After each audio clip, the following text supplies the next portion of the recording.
back. WNST. Towson, Baltimore.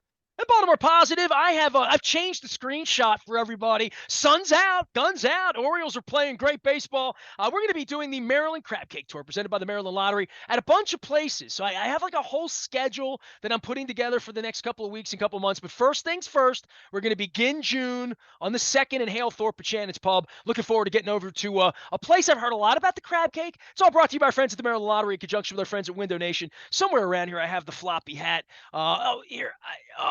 There we go. 866-90-NATION is the way to get in touch with our friends at Window Nation. If it's still May, which is only a couple of days, you get 0% financing for the next 5 years. Buy two, get two free. If it's June, there'll be a new offer next week, but it's not going to be 0% financing. This guy knows about financing and about sports and about business and a little bit about media as well. He is one of our defending champions, always a proud Baltimorean. Baltimorean sometimes when things aren't going well. He makes his home down in Miami now. He spent a long, long time out in Los Angeles as well as New York and other places running Yahoo as well as Fox Sports. He is the curator of the postgame and founder of the postgame. He is Baltimore's own David Katz. We welcome him back onto the program. Dude, last time I had you on, Lamar was like, there were memes of him in Dolphins jerseys, and you're down there in Miami, and they were all lubed up about that, and he was going to get a better tax situation, and he demands a trade, and then when they run the Preakness, the Orioles are fighting for first place, and it's Memorial Day, David. I mean, it's been a hell of a ride here the last 90 days. Sports, don't tell anybody. It's relevant again. Oh, yeah. It's big in Baltimore. I think back to that last conversation we had, Nestor, and Baltimore Ravens, Lamar was on every lower third on every telecast in America for a period of 3 or 4 months. I called it the Lamarathon. It was a Lamarathon. Mm-hmm. And as Baltimoreans, we do have a little bit of an inferiority complex when it comes to New York and Boston and Philly and some of these bigger markets that surround us that seem to suck a lot of the oxygen out of the room. And for the first time, Baltimore was really the center of attention on all media all the time nationally. And I don't know about you. When Aaron Rodgers wasn't on the guy with the wife beater shirt. By the way, there was a little bit of that, but I'll tell you, it was all Lamar all the time. And I don't know. I think we feel like we never get enough attention. No one's ever talking about our franchise enough. We're always being disrespected. Well, guess what? We got plenty of attention, plenty of analysis, plenty of talk. And I don't know about you, but I was exhausted.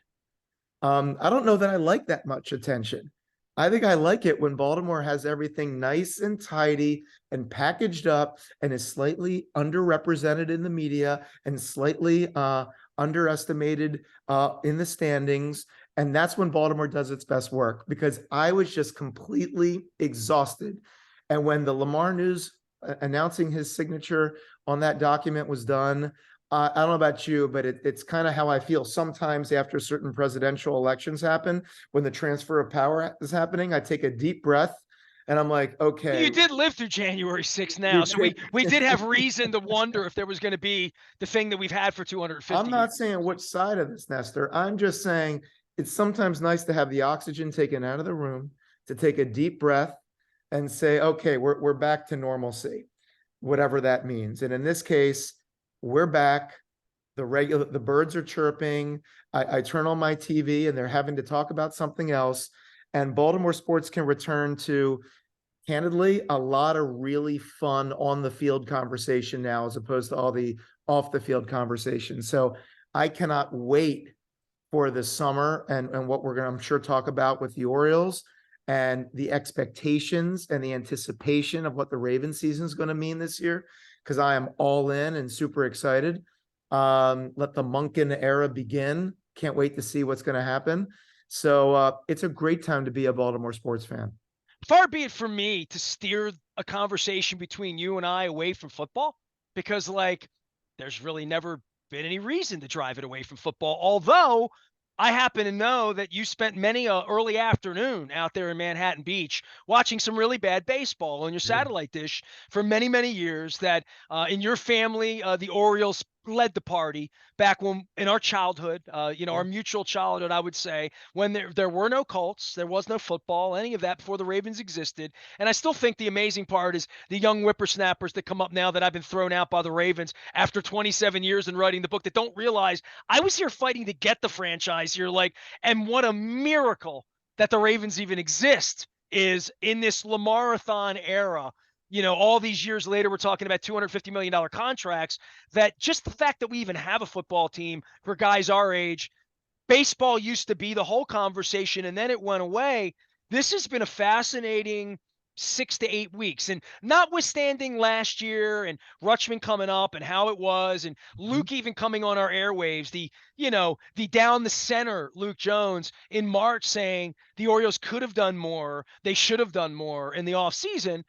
And yet here they are after beating the Yankees up this week.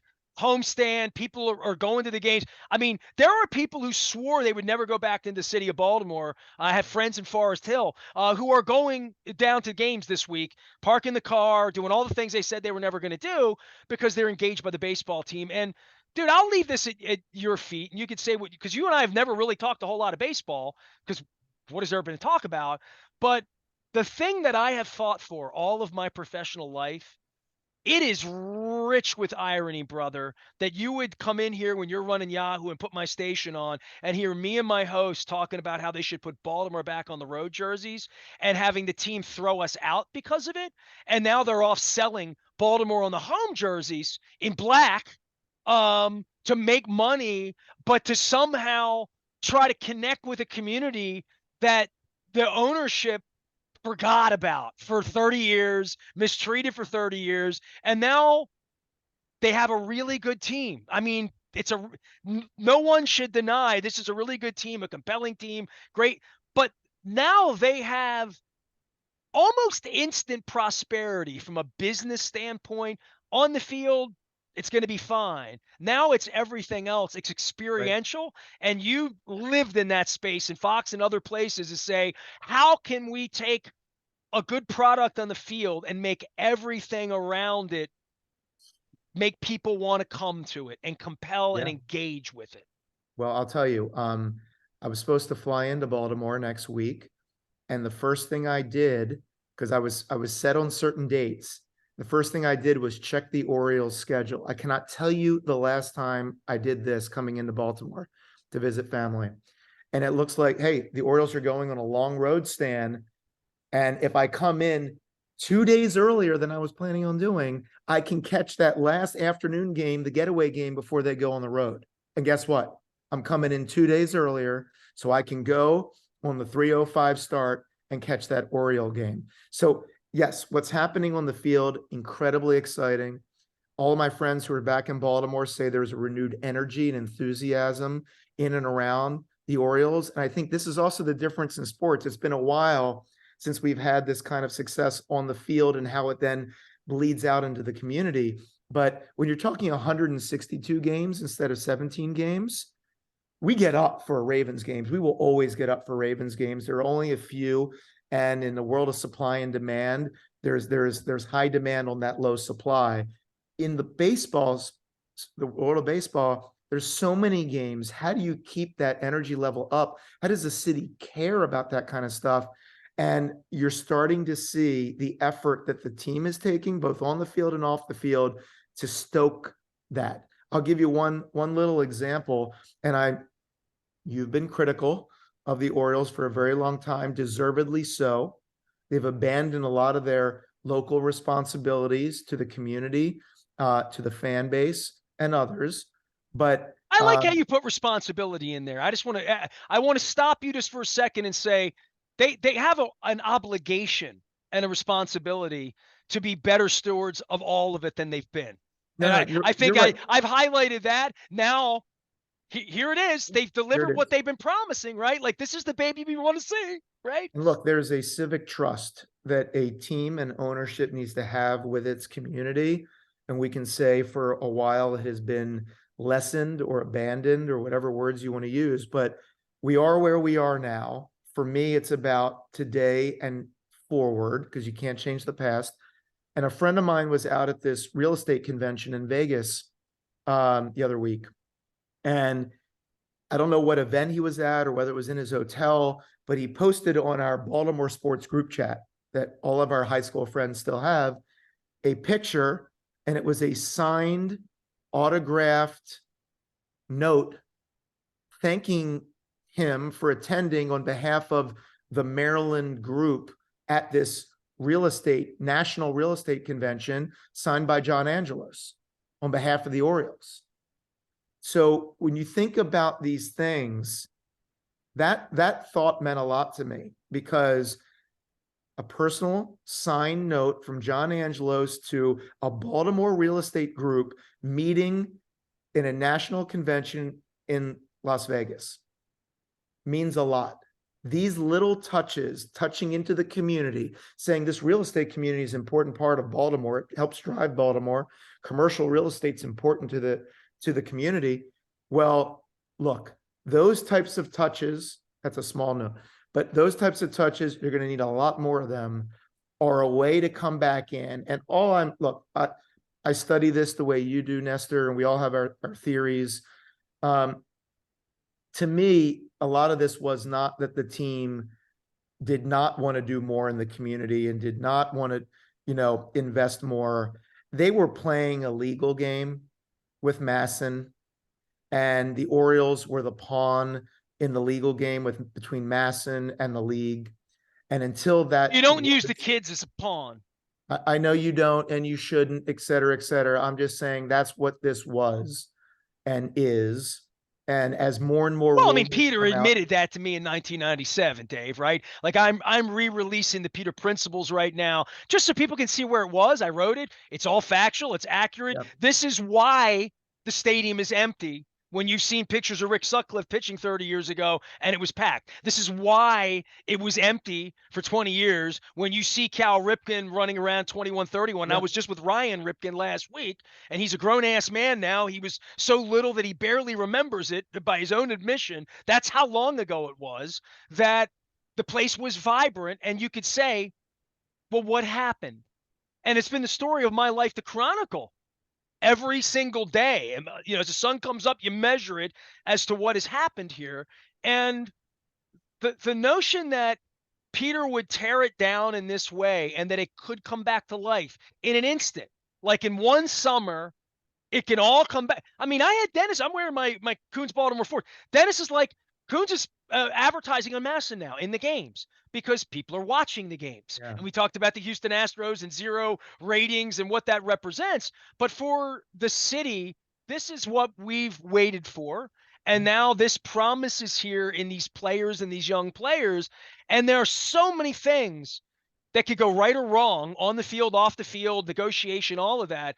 Sure. But I can't begin to tell you, Dave, how many people have come up to me in 6 weeks and have talked about Adley Rutschman's contract all of a sudden. Like, I'm like, my God, like, we're there already? Yeah. Well, we just did the Lamarathon. We have to have it. And I'm like, can't we just play baseball? But these are questions people have because of Manny Machado, because of the Angelos family. These are the same questions I have every single day to say, all right, these guys have never run John Angelos has never run a lemonade stand with any hey, there's been no business to run. Now, hot dogs have to be warm. Parking has to be good. People need to be hired. Traffic needs to go well. Public safety. Start with that. Let's start with that, right? So all of these things that there was traffic last week, Dave. I was late getting to a happy hour because Oriole traffic let out. That's true. That's a success story in Baltimore. It really is a success story. And I really want it to go well, but it's my job to sit on the outside and say, how's it going? I want to know how your experience is when you go down there, because we need you to come back. We need you to want to come back again, make a special trip up in July or August. We need you to maybe hold off on that London plan in October because that week might be important around here, right? So there's just different considerations with the baseball team, and we've waited. And now, to your point, they're counting on you to give them money and come and sit in the seats and be a part of it. And then there's that, how much are beers? Did I have a good time? Do I want to go back again? Do I have a favorite player? Like, and this is the time for that. And it's been beautiful to watch, man. Yeah. Being here every day, to have people come up to me every day and want to talk about baseball. it's I it's mean, it's Nestor, great. you're a baseball guy. It's in your name. You're a baseball guy, and it means so much to you. It means so much to the city. Um, we're an Oriole town in a lot of ways. We've become a Ravens town, and I love my Ravens. But there's something when the Orioles are clicking. There's something magical about Happens. checking in every day. It's amazing. Look, Have you? I think the Orioles can get, I'm a business guy. I'm not a player development guy. I think the Orioles can get the business stuff right. I do. I think they will get it right. I think they've been blessed with a crown jewel stadium nestled in a part of the city that, you know, maybe has been a little more neglected over the recent time, but they still have this incredible venue to watch a baseball game. And now I think the hiring of Mike Elias, I don't know when that was, 4 years ago, 5 years ago, and the plan he's put into place, you have to give ownership management credit for finding him and Sig and the system that they've put together, the moves they've made. I will tell you, I had similar concerns in March when I looked and I said, okay, these guys should be able to put the bat on the ball, but our pitching is going to be woeful. You know, relief pitching should be good, but making none of these real big splashy moves in on the starting pitching side really concerned me. And especially at the beginning of the season, the first couple of days, I was like, man, are we going to be able to do this? We're wasting all these bats and this youthful energy. And man, maybe it's over performance. Maybe there's something to momentum and energy. Maybe it's something to how Adley Rutschman calls a game. There's a hell of a lot to what I think is more important than any single draft pick that these guys have done is the strategic move of putting over a number of years the players in place with, you know, a lot of left-handed bats and a certain type of pitching rotation, et cetera, and then knowing they're going to move the wall back and up. Well, To me, Elias came clean. I went to a CEO event a month and a half ago, right when the season started. It's like week 2 of the season. They had gotten off to a good start. They might have been 5-1 or something. They were pretty good at this yeah, luncheon. And all the questions were about Adam Frazier and they were about Stoughton and they were just different kinds of questions. But Elias came clean about the wall and the obvious, which we talked about on the air a year and a half ago, which is they couldn't sign pitchers in the market. And they felt like they would have trouble getting a pitcher to stay, and they would have trouble having a young pitcher keep his head together. Grayson Rodriguez being exhibit A in the early going, struggling a bit, more than a bit. yeah. But if the ball was going out at 364 2 or 3 times a game, that a mistake or two leads to 5 runs instead of 2 flyouts or a sac fly, that it changes everything about a young pitcher's countenance. It changes their success. And if God knows you bring some Scott Erickson, you know, sinker ball guy that ground ball, fine, you can have those pitchers. But then when it comes time to get paid, they go pitch for the Yankees like Messina did. So because they want to get out of here. So all of that for 30 years, I knew that from knowing Mike Messina in 1995, Yeah. right? When it was his decision as to Cleveland had a bigger ballpark. Houston had just built a bigger ball. There was all these places he could have gone. Cleveland, Boston wanted him, and he didn't like the monster there. Like there was all of this. If you're a pitcher and you're going to take $100-200 million, you want to go someplace that's a better ballpark. All that being said, he came clean about it and said, "Yeah, of course we did it about pitching." And I'm like, well, why don't you just say that a year and a half ago? Baseball people sort of know that, you know, really. Look, it was the untold thing. It was, to me, it was the story of last year, and everyone will talk about Adley, and he's been phenomenal. And I hope he is the cornerstone of this franchise for the next decade. But the wall move was sheer brilliance. It worked, and it worked because they had a strategic plan. These guys are super smart at not just evaluating talent, but evaluating talent in the context of the scheme they're running. In the same way that the Ravens are super smart and how they draft and develop linemen who will pull in a different way because we don't play this type of power football. We play this type of football, and you need to have the talent to fit the scheme. And I think we've now seen excellence on both of these franchises in building rosters around the skill sets they have and the unique qualities they have. And it's an absolute pleasure. And by the way, you got to give Rob Manfred credit. I remember seeing an interview with him and they asked him a question. And many would say that between Adam Silver and Roger Goodell and all these guys, Manfred will not get the credit that all these other guys get for running these institutions. We could talk about all the mistakes baseball's made, but combine some of these local moves that the Orioles have done in the broader context of the rule changes that we've seen this year that have brought people back to baseball. And I never understood. I mean, baseball has always been so aligned with its tradition and history and not wanting to do it, but they figured out rule changes that don't really change a lot of those long-term stats that everyone wants to compare generation to generation, but have found a way to make it more appropriate for the modern sports fan.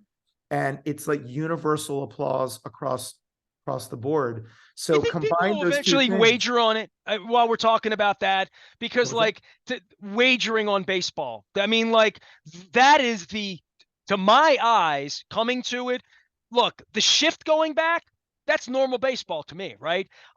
This you can't pick off. That's sort of little league rules. You get 2 picks, and then you get and so it's changed everything about speed.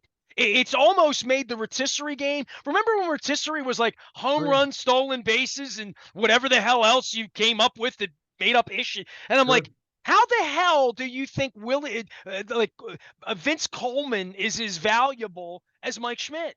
He's not. Boy steals bases. He steals 80 of them. Schmidt only hits 35 home runs, and they're bad. And I'm like, what kind of game are you running here in the 80s? What kind of craps game are you running here? You're weighting the dice. I'll tell you this, the part of baseball and getting all of this right for stats for this, the biggest thing baseball's done is 2 hours and 30 minutes get the game over in the short attention society that I need the game to end. And I hate the runner on second base, but the game ends. And if the game ends, everybody goes home happier at a better hour. Pitchers go home happier. Franchises go home happier. They don't sell beer after the 7th inning, so they don't make that much money anyway.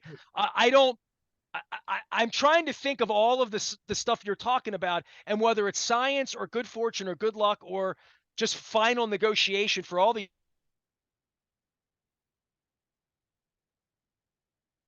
baseball people watching their sport, just sort of, at least in our market, a good team right now and all of these other things conspiring at the same time. It's just made life better in the land of pleasant living, David Katz. That's all I'm saying. It has indeed. And then you put on top of that a team that is just supremely likable. There's something about like aging veterans going through and having their last big win or kind of continuing to dominate. And that's great when it happens with your city. But there's something more special in those early moments when you're watching young players develop in front of your eyes, achieve their dreams, deliver the excitement, these home run celebrations and all these kind of quirky, silly little things, but these kids are doing. They're kids. Okay. They're kids at this point. Hey, so did you feel bad about the beer bong thing, or were you okay with the bong thing?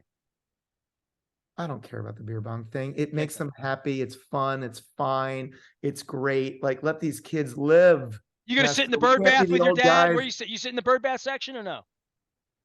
No, if I'm getting one game, I'm gonna try to sit in as good a seat as I can possibly get my hands on. And I'll be going with some people that I know will want to sit in some really good seats. So we'll be sitting in the best seats we can get our hands on. But I will tell you, it's just fun. And that MLB.TV subscription that I had on for years and years and years, and they have turned off after Machado left, and it looked like we were going to be rebuilding for 5 years. You know, it's back on. We're watching a lot of games, although now I'm in Miami, so I don't get the benefit of starting these games at the end of my afternoon. Hey, by the way, broadcasts are good. Ben McDonald's really good at this. Yeah. Yeah. Look, every part of it. And by the way, Jim Palmer and all this, Jim Palmer, to me, is still great. I still learn something about baseball every time I hear Jim Palmer speak about Well, this baseball. is great to see him get re-engaged too, because he was falling asleep 2 years ago like everybody Yeah. else. I mean, poor Mike Bordick, and I spent time with Bordick. Only called awful games for years and years and years. Bordick's one of the best humans that I Yes. know. He's a credit to humanity. He's a credit to the city. He's a credit to baseball. He's a credit to their organization. And certainly wasn't bad at doing the games. You know what I mean? The games Right. were bad. It's That's hard to right. watch anybody in the sixth inning of a 32-74 team in the middle of July. Like Right. that's not a fair judgment on him. But the broadcasts are good. Ben McDonald's good. The team is good. I don't think the jersey thing's good. But David, for you being the flyover in all of this, what are your media concerns, baseball concerns for growing this thing? Because you're the kind of executive, quite frankly, John Angelos could hire to come in and, spice things up in some way with the digital side of things, because it's what you do and it's what you've always done at Fox and Yahoo. When you see it from afar, this is the chance for all Yeah. good ideas on deck, I guess is what I'm saying, because there's so many things they couldn't do when they stunk that they could do now, That's like the right. bird bath thing. Bird bath thing ain't catching on when they're losing 100 games. Look, people are watching. Um, Major League Baseball is going to be at a major crossroads, and I don't want to get too business focused right now, Please but do. Because I the, need to learn stuff. That's why I the have you on. demise, the quote unquote demise of the RSNs, the regional sports networks. People don't realize on the football side of things, they have national television deals. They're going to make $110 billion over the next 10 years, locked and loaded, plus gambling, plus Sunday ticket, plus, because Brian Rolapp, Roger Goodell, and the team at the NFL are the best in the business at maximizing revenue out of these. See NFL draft. That's all you have to do, which is literally, I think they asked themselves, what would Vince McMahon do? We're doing that tonight. And they do that for 4 days. And look, I watch every minute of it. Okay. I am sitting there When the upset. playoffs are on in the NBA and the NHL, when the Orioles are playing too, right? It is a year-round experience. And I think there's a lesson in this, right? They've taken the NFL, which was a seasonal and regional experience, and they have made it a year-long national No, experience. worldwide. Well, Trust well, me, dude, to save my wife's life in Germany, he was waiting to see what games are in Germany. We have this London game now. Like, you've been to games in London. I've seen pictures yeah, of you over there. what do you mean? We went out for Indian food after the game the last Yeah, time we were there. I forgot everything that happened after that game, and I remember not being in a really good mood at Piccadilly. That was the single worst game of any sport You and I I've spent ever that seen. evening together because my wife didn't even want to be near me, and That's you and I was, dude, that was can I atrocious. The Jaguar apologize game. to you publicly for everything about that happened after that game that day? Because that was a really bad day. Yeah, you were not We in the were greatest together mood though, man. You were as we with me at walked one through of my Leicester lowest Square. lows. We Yeah, walked through Leicester Square at the end of that looking game. for Chinese food, as I remember. That's correct. I'll tell you one thing. I was incredibly disappointed when I saw the schedule come out as someone who doesn't live in Baltimore anymore, because this is the least travel friendly schedule for a Ravens fan that they could have done. I had already Well, and saw then they're going to circled. flex the games too. So even if you book the trip Well, to Arizona, LA, or San Francisco, they can move you out of the game if they I mean, want to. If look, Lamar I breaks his leg still in week 3, they won't play in prime time. I still have a home in Los Angeles. I wanted to go to that Charger game. As long as they didn't have it around Thanksgiving, I was going to that Charger game. When did they schedule it? Thanksgiving.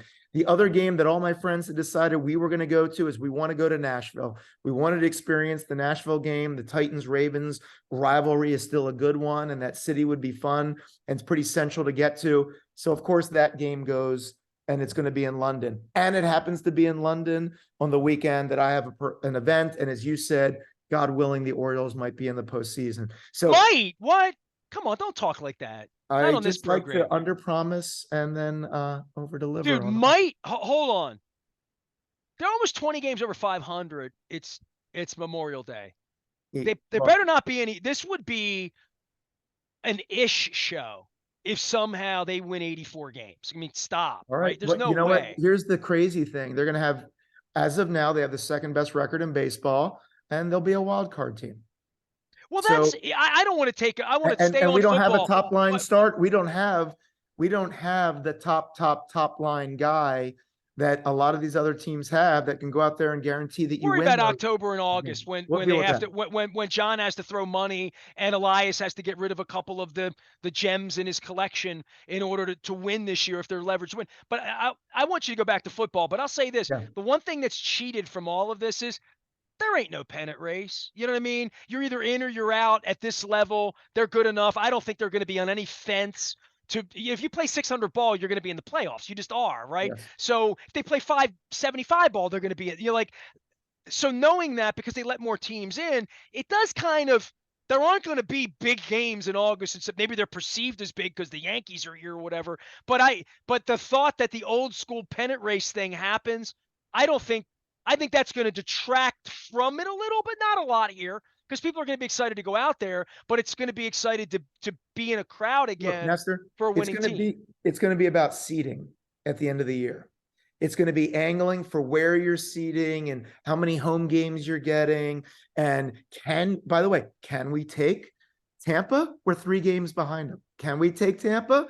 Like there's going to be stuff. Give baseball credit for that too. Expand. I've said, and I'm totally not a traditionalist.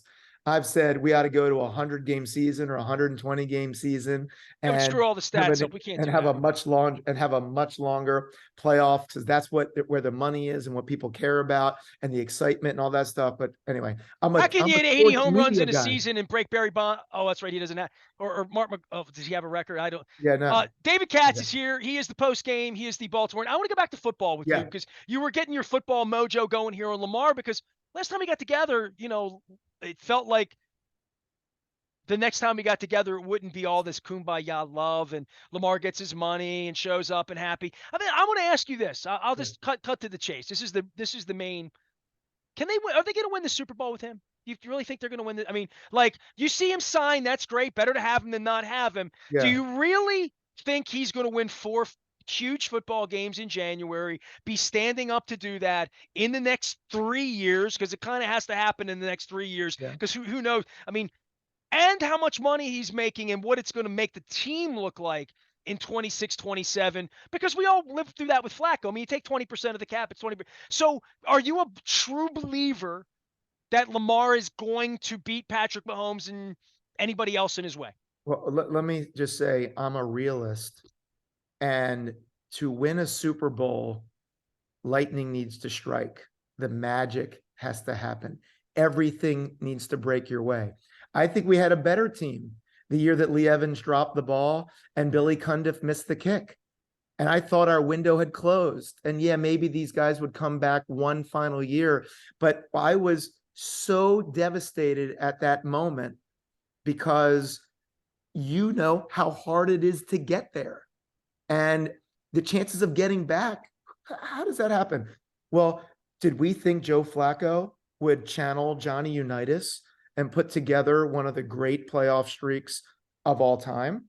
Do we think that Anquan Bolden would, make that 4th down catch You know and, what's weird, dude? I put his always toes down? believed in Flacco. I always believed in him. He delivered. He is the most pissed upon, underappreciated hero in the history of Well, Baltimore sports. look. That I will, mean, let's go. like I mean, 4th and 29. I was at that. I Okay, wrote a book on it, dude. I got you, man. I So, was there for all of it. look, all of those. So do I think Lamar? I think Lamar absolutely can do it. I think he can. I think so many things need to happen, and I think the sport is different. What Lamar allows you, and this offseason has been a very different one because we seem to have loaded up on offense in a big way and kind of shifted the balance of our spend despite the Roquan signing, which I love. But we've kind of put more into the offensive side. But I thought it was a very interesting strategy that was very different than everyone else. Lamar could move the chains single-handedly. He had a unique skill set. Patrick Mahomes, everyone else needs people around him. Yes, they make people around them better, but they need people around him to make plays in a way that Lamar was single-handedly able to put up 25 and a half points a game and move the chains to get enough first downs to keep us interesting, in which case you'd say, well, if your defense is good enough now to keep people under 25 and a half points a game, you're going to win a lot of football games and you're going to be in the playoffs. And in the playoffs, anything can happen. So I didn't mind that strategy. And we'll see how the Ravens do in what I think has been a very untraditional offseason for Baltimore, not just signing Lamar to a big deal, but OBJ, I don't know. Zay Flowers, like clap on draft day. Todd Monken, let's not forget the Tell me whole in 3 different years. philosophy. Todd Monken is the biggest thing, because John's not calling plays after play after play. It's the guy sitting there up in the booth or on the sideline, wherever he's going to do it. And I'm super excited to see what this guy can do. I think he's the most important offseason move the Ravens have made. So how does he call a game, and does he get the guys in the flow? And to me, it's all about unpredictability. We just became too predictable. We just we would pack it in, and Lamar's either going, off tackle right or off tackle left, but we'd pack it in, defense in, and you're trying to get inches here and put the nose of the football there. And we saw how that worked when, Huntley tried to go over the pile on a weird call. Like, spreading it out and taking advantage of all the width of the field and giving people space, and then signing players or drafting players who are theoretically good in space with Flowers and Duvernay and all that. Like, there's a lot of chess pieces here, and can Monken put a plan together that makes it work? And let's not forget who we really are. Like, we're going to throw more. Like, I'm hearing Lamar say we're going to throw more. We might throw more, 5 times a game more, which is a lot, statistically, but they're going to be running the football. Okay. They're going to be running it because we've got great running back, and we should have a pretty good line if everyone's healthy. So I think the Ravens' identity is going to still be hit you in the mouth, but we've got some players that I think, what's the difference between a run and a screen pass to Zay Flowers, or a sweep, or some of these things? Like, they're all variations of still the same theme for Baltimore.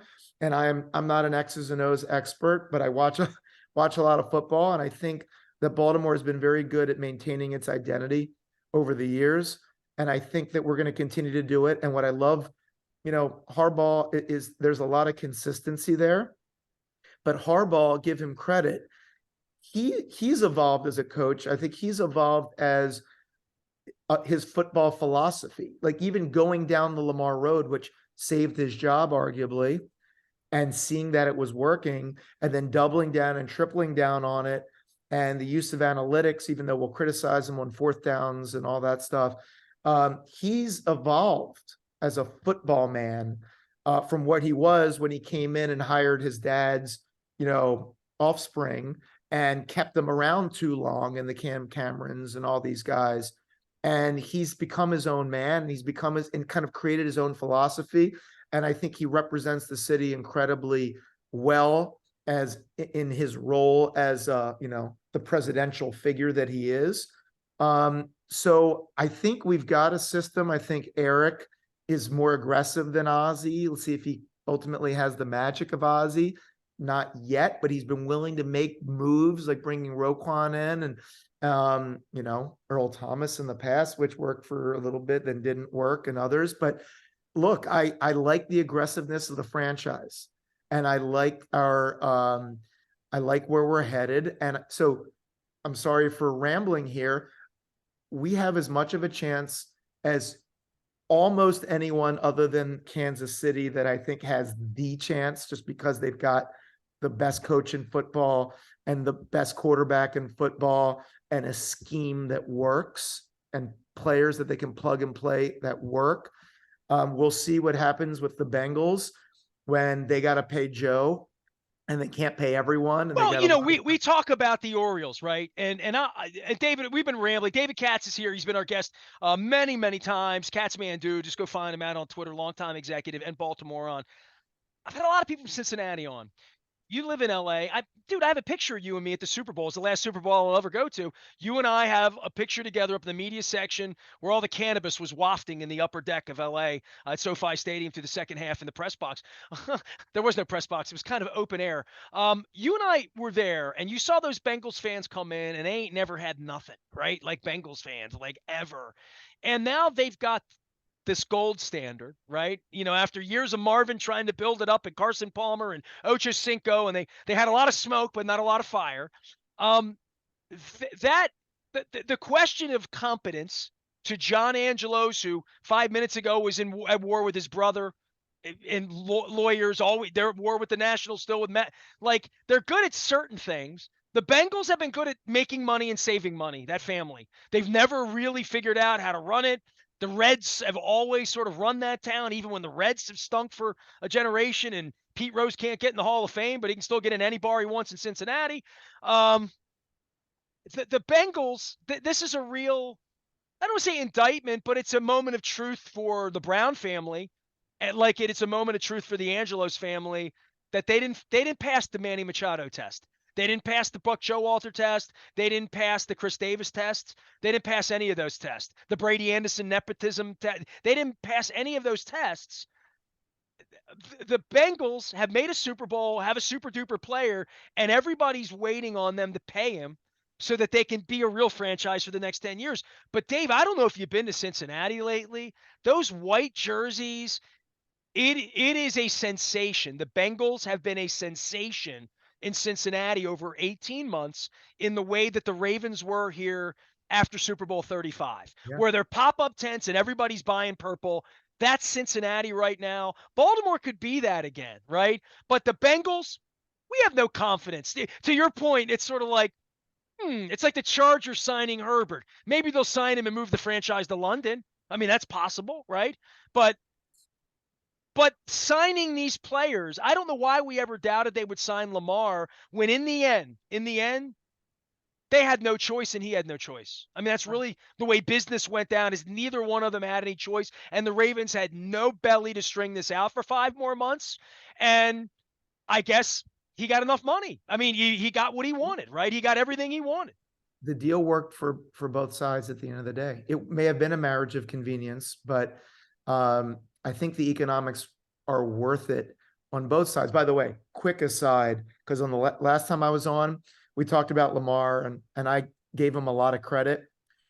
He had his own mannerisms. People may not like the way he presents himself in certain ways, certain fashions and everything. But the guy and his mom delivered for his family. So at the end of the day, he may not have gotten everything he wanted. No one does in a negotiation, but Lamar got paid. He did it without an agent. I felt like he won the negotiation in my mind. He dug in and he got his bag. He didn't get a little bit of the bag. He got, I don't say overcompensated. I mean, they all get what they get, but he's won one playoff game. Like, stop. You Right. Stop. He won. Right. He's not a sure thing. He hasn't been on the field in 3 years after Thanksgiving. So Right. that's why I've been called racist lately. Imagine that, right? Like, I mean, it's crazy how, because I don't see every sign that he's going to win the Super Bowl. Pounding the ground, the frustration level he shows professionally, all of that, decisions he makes off the field. Having the kid in Pennsylvania get under his skin when he didn't even get. I mean, just I'm not convinced Lamar Jackson is going to win the Super Bowl. Now, that being said, I'll be at the parade if he wins, right? Like, Yeah. I mean, good for him. But Look, I got to tell you, if you're asking me if I'd bet my money on it, I don't think I would. I really don't. Based on what I've seen, the body of work, I don't. 2019 MVP, 2024, it's a different cast. Yeah. All of that being, and it's a way, way different responsibility. It's not that the responsibilities of the owners. What about the Cats making $50 million a year? All right, there's some responsibility there too. And I think, look, I'm not convinced he's win. He'll have to show me. He can show me. He's been doubted his whole career and has shown a lot of guys like me that he can get his $185 million for sure. Yeah. I think he's a very grounded kid. And I think have you ever been in a tense negotiation. You've been an entrepreneur for a long time. I've been in corporate America for way too long. There are times when your deal is up and you're negotiating, and it's easy to say you got to remain calm and you got this. In my case, all I got to do is go in the office, take out my computer, type on the computer, send out emails, make some phone calls, try to close some deals. I'm not doing that in front of millions of fans. So he had this thing hanging over his head for 2 years, and he was expected to go out in these high pressure moments with media asking and fans asking, and some media, some other media. The guy who asked the tough questions got thrown out. I just want to make that really, really clear. And the press conferences, and I'll Sinatra that and let the record show. By the way, because I was the one asking after he runs 21 times whether that's a good idea or not. Like, I was the one guy who was willing to do that, you know? He lives on social media. You live on social media. The vitriol and the hate is so strong. So to ask a young I am not a hater. I'm a realist of a quarterback who runs into linebackers professionally for the ability for that to be sustainable over the long haul. It has not been. It just hasn't been yet. It hasn't been for any franchise in the history of franchises. It's why he hit the market and nobody wanted to sink in $200 million over the next 3 years to make him their guy. Like, I don't know what else there is to say. I've talked to enough professionals that would say, I don't want my quarterback seeking contact. Like, that seems to be a fundamental proposition that is lost upon some people in the Ravens community that just think, well, they signed him, he's gonna win the Super Bowl. I stand here and say he's won one playoff game. Now, could he? Sure. Did they need to do a lot around him? Yes, and they have. All that being said, that's a diminishing aspect of his productivity in the coming years, because Zay Flowers will have to be a superstar. Maybe he is, and that will have to happen quickly, like it did for Andrews, right? They're going to need not only Humphrey to stay safe, Roquan Smith to stay safe, Ronnie Stanley to wherever he is on his 30-year body, where John Ogden's pinky winky toe took him out of the game early, right? Like, they have pieces here that we're all thinking, these are our 12, 15, $18 million football players. They all need, to your point, be upright, functioning, pivotal, key, make big plays, all that. They need to do it without Calais Campbell. You know what I mean? And so I hear you. I'm just trying to examine this fairly based on what I've seen. I'm not anti-Lamar. I root for Lamar. He's the most exciting player in the game. He has unlimited capability. I mean, I'll give you all of that. Is he going to play 21 games and be upright and throw the ball 30, 35, 40 times a game and do it at the level that Mahomes does it, or Allen, or pick any of the guys that he's going to have to beat? Well, the answer is no, he won't. He won't do it at that level. I don't think that's his game.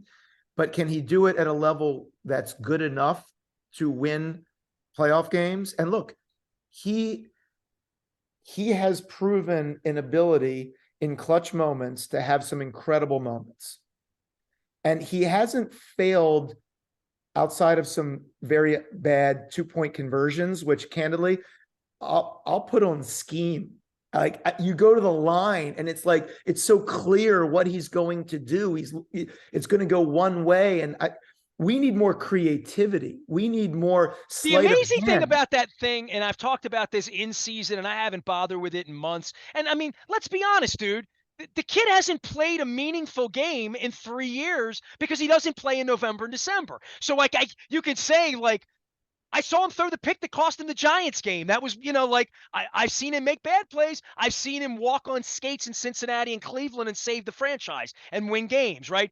In October, okay? I mean, it's like nobody's giving the Orioles the World Series in May, right? Because you ain't seen them done it yet, right? So for me with Lamar, the amazing thing is the inefficiency in the red zone when that is your matchup. Your matchup is in short distance, nobody should ever be able to stop him because he's got to step on everybody, theoretically. And that hasn't, in 18 and 19, that was a hell of a theory. In 20, we had a plague and he didn't take a shot. And next thing, and he's not playing games in Pittsburgh. We're playing on Wednesday morning. And like all of this happened. That's him too, by the way. That's adult. These are real things that happen. And the last 2 years, I've seen not as much that leads me to believe that they're going to win a Super Bowl that I should bet my money on, and that he's going to be upright, and that he can do all of these things that we're projecting him to do, that we've paid him to do, but we haven't really seen him do maybe since 2019. Now, the good news is he's got better players this year, right? Yeah. Upright, and they would have been better 2 years ago if all the running backs didn't get hurt. Like, and if Right. Ronnie Stanley's knee didn't blow out again in Las Vegas, and like, Right. I, I, I give John and Eric all the credit in the world. And the last conversations those men ever had with me, and probably will ever have with me after long, long conversations, that they were so disappointed this time last year at the outcome, but at the injuries and all the injuries they had in that year. And that can't be, I mean, as we sit here right now, they are a playoff team. They're going to win 11 or 12 games. I'll hear all of that if Lamar's healthy, if they run the ball. I'm an optimist about that. I would Yeah. bet on that. I would bet on that right now. I don't know that I'm betting on Lamar Jackson to win 4 games in January, February, and being The upright. odds are that we will not win a Super Bowl in the next 5 years. That is just math. Ha Okay? ha. The odds are we will not. So, Will so, we so you're have a saying I just made a pronouncement on the air that could make me a genius just by being sort of lucky and right? Like, because you are right. I mean, the chances of anybody winning, it's like there's 4 people in Buffalo. Yeah, I mean that's exactly right. But do we have a chance? Will we be in the conversation? Will we make the playoffs? Will we maybe have a home game? Will we? I think the odds are pretty good that we will be with a real chance in mid-January to do something. So, and then it's all about, can the magic strike? Does the ball bounce your way? Do you get the PI call? Do you get the this? Do you get the that? Like, there is so much that has to happen for this. It's a miracle when it does. And you and I were at the miracle at Mile High. Let's not forget. Oh, but we have pictures Dude, together miracles there. have to happen, okay? People We wonder were why I have you on the show. We're like real friends in real life. We like hang out, not just on Zoom. We well, live in the same place. we're gonna do our own crab cake tour when I'm in town next week. All right, So we'll take you out for some crab cakes. David Katz is here. We will be doing the Maryland Crab Cake Tour next week. We're going to be at Shannon's Pub in Halethorpe. It's all brought to you by our friends at the Maryland Lottery. We'll be ripped up that John's not going to be happy with me. Neither is Roz, and I got the ticket a little. But we had winners the other day as well. We were up at the local in Falston. Highly recommend that you get up there, get that chicken sando up there, hang out with Lou and the folks up there. Had a great time. I had Fancy Clancy on, learning his life story. And we talked about beer and baseball and travel with Fancy Clancy. My friend Jay Ellenby also joined us from Safe Harbors Travel. Jay was the witness to the Nasty Naked Run back when the first miracle happened, which was the team ever showing up here. So I talked about that at length, that I did profess that I would run through the streets in my underwear from Hooters to Balls if we ever got a team. We did get a team. I didn't run naked because I was going to get arrested. I did run in my tighty whities. There's a lot of video evidence of that. Jay Ellenby, I think I his poor child, poor Sean, at that time, who's now like a grown man and ran the Maryland PR department. David can be found at the post game. He can be found at Cat's Mandu. I can be found anywhere there's a good crab cake. And if there's a guy on Wednesday that looks like Dave with Dad sitting out at the ballpark for the afternoon game, it is David Katz. So, hey, man, enjoy the ballpark. Enjoy the holiday. I will see you at some point this week for some crabs. It's been great catching up with you. And this conversation might not have happened if the Orioles weren't. You know what I mean? I'm reaching to like people that I don't normally reach to in May and June because the Orioles are good and it's awesome. Isn't it yeah, cool? I can be your May guy. I can be your June guy too. Well, Let's talk it's just, baseball. Let's talk media. There's a lot to talk about in media. We'll do this all the time, Lester. You let well, me know. listen, it would have been all Ravens in May and June and July, like it's been for 23 out of the 27 summers since they got here. So I am My last name's Aparicio. I have a closet full of orange just waiting to be dusted off, like all of you out there heading back to the ballpark this week. Good fun around here.